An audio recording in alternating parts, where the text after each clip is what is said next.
আপনারা খুব ভালো করে জানেন যে এই আওয়ামী লীগের নির্যাতন, নিপীড়ন, হত্যা, গুম, খুনের সবচেয়ে বড় ভিকটিম আমাদের দল বিএনপি। এবং আমি নিজেও 112টা মামলা এবং 13 বার জেলে যাওয়ার সুযোগ হবে। আমরা সবসময়ই আপনার মনে করি যে যে সমস্ত রাজনৈতিক দল আপনার ফ্যাসিবাদের পক্ষে থাকবে, যারা ফ্যাসিবাদের পক্ষে কাজ করবে, বিশেষ করে আওয়ামী লীগ কাজ করেছে, তাদের প্রতিটি ব্যক্তির শাস্তি হওয়ার প্রয়োজন। তাদেরকে নিয়ে আসা উচিত, আপনার আইনের আওতায় চিকিৎসা হওয়া উচিত। এবং এই বিশেষ করে দলের প্রধান শেখ হাসিনা, তিনি এককভাবে আমি মনে করি responsible for the killing of thousands of people, এবং যেন টর্চার, নিপীড়নের জন্য তিনি দায়ী। তার বিচার ইতিমধ্যে শুরু হয়েছে।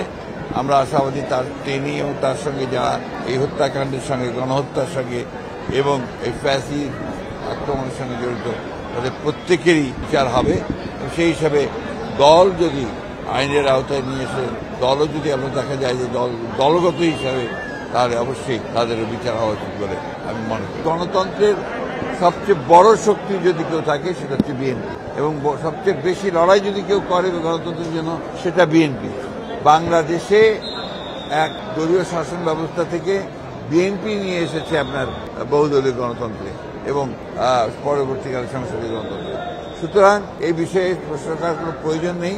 একটা জিনিস, এই দেশটাকে সকলকে মিলে বাঁচাতে হবে, এবং আপনার প্রত্যেকটি রাজনৈতিক দলের দায়িত্ব হচ্ছে যে দেশকে সঠিক ট্র্যাকে ওঠানো, এবং যত দ্রুত আপনার সেটা ওঠানো যাবে ততই মঙ্গল। সুতরাং যারা মনে করেন যে নির্বাচন প্রয়োজন নেই, আমার মনে হয় তারা আবার চিন্তা করবেন।